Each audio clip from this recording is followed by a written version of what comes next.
Last step na ginawa natin ay marahan tayong naglagay ng Magandang buhay! Kumusta kayo mga bossing? Ang bilis ng panahon. Holiday season na naman. Nangangahulugan din yan na ilang araw na lang mga bossing at matatapos na naman ang isang buong taon. Naalala natin tuloy last year halos matatapos na din ang taon noong nagplano tayong ituloy ang pag-crayfish farming natin at kahit medyo hesitant, atin itong isinakatuparan dahil alam natin na mabibigyan tayo nito ng pangmatagalang kasiyahan at kaunting mapagkakakitaan. Dagdag pa dyan na maaari tayong makakain ng mamahalin at masarap na seafood na kagaya ng ating mga alagang crayfish. Kaya payong kaibigan na lang din mga bossing, ngayong halos ang karamihan sa atin ay nakatanggap na ng kani-kanilang mga bonus, unahin nating gastusin ang pinagpagura natin sa pag-invest sa mga bagay na hindi lang tayo magiging masaya, kundi pati na rin makapagbibigay sa atin ng ekstrang pagkakakitaan. Ayan, sorry na mga bossing at nakapagpayo tuloy tayo. Anyway, welcome back sa ating channel mga bossing. Ngayon ay napakasaya natin dahil finally natapos na rin natin at gusto natin syempre i-share ulit ito sa inyo dahil gumawa na naman ulit tayo ng bagong 3-layer trapan para sa ating mga ARC o Australian Red Claw Crayfish at syempre para na rin sa ating mga parating na krillings. Pero ang twist natin ngayon dito mga bossing, this time RAS ito. Ibig sabihin, recirculating aquaculture system or in short, isang pump lang ang ginamit natin dito sa 3 layer ng trapan na ito para mapagana natin ang filtration. Pero napakaganda pa rin ng circulation at quality ng tubig mga bossing. Ang project natin na ito ay ating labor of love. Another space-saving design pa rin ito mga bossing. Optimized na water quality at syempre super happy na naman ang ating mga alagang crayfish nito. Kaya tara mga bossing, simulan na natin. Let's go! Gumawa ulit tayo ng bagong magiging tahanan ng ating mga crayfish at mga parating na krillings. Sila ang tinatawag nating mga good problems mga bossing. Hindi natin maiiwasan yan na dadami at dadami ang ating mga alaga. The more, the merrier, ika nga. Kaya gumawa tayo ng panibagong 3-story tank para sa kanila. Makakasave ng space talaga at magkakaroon sila ng super clean water na needed para sa better quality. Ang ating mga alagang crayfish ay kailangan talaga ng mas malaking space para mas mabilis silang lumaki. Kaya tayo ay gumawa na uli ng another 3-layer trapan.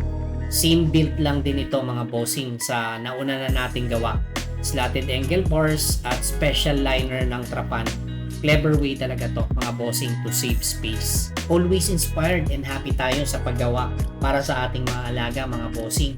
Gaya ng nabanggit natin, same din ito sa naunang 3-layer trapan na ginawa natin. Pero ang kinaibahan nga nito ay nag-RAS setup na tayo dito. Recirculating system, isang pump lang ang ginamit natin dito this time for the whole system.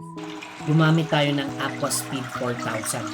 Hindi ito sponsored mga bossing. Sadyang mga Aquaspeed lang talaga ang ilan sa mga gamit natin ng mga pump dito sa ating farm. Aquaspeed baka naman.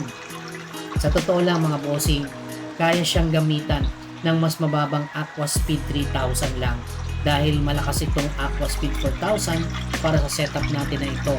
Nagkataon lang na meron tayong available na Aquaspeed 4000 na hindi naman nagagamit.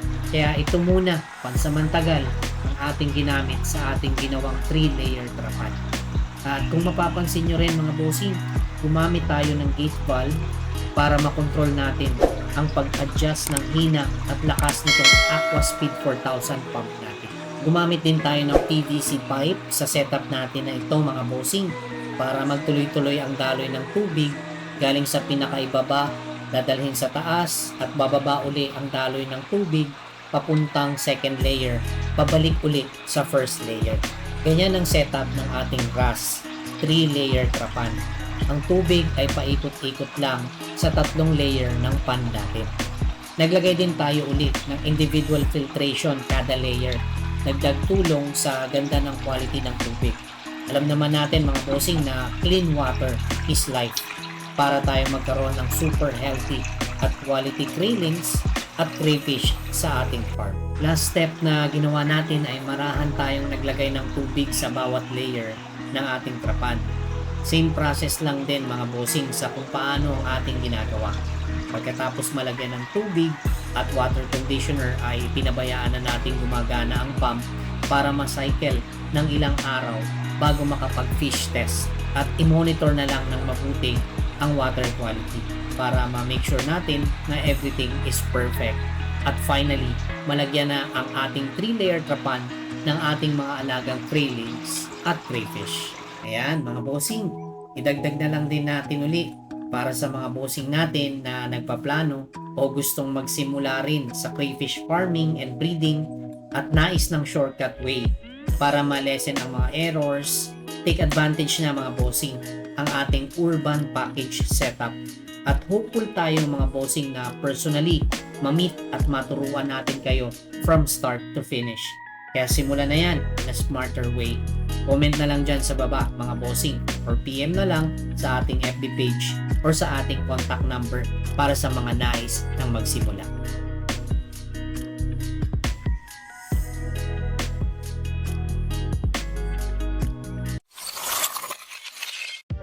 There you have it mga bossing, game changer talaga itong 3-layer trapan natin para sa ating mga Australian red long krillings and crayfish. Space saver solution at dagdag pa natin ang pagkakaroon ng excellent water quality. Ito talaga ang build na perfect solution para sa ating mga farmer and breeder na may maliit na space.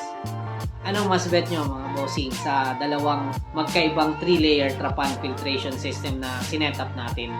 Yun bang individual filtration na merong pump in every layer or yung RAS filtration na isang pump lang ang ginamit natin? Comment nyo na lang dyan sa baba mga bossing, let me know. Lagi nating tatandaan, huwag nating kalimutan, sipitin natin ang mga kaalaman tungo sa kaunlaran. See you in the next video mga bossing. Ciao!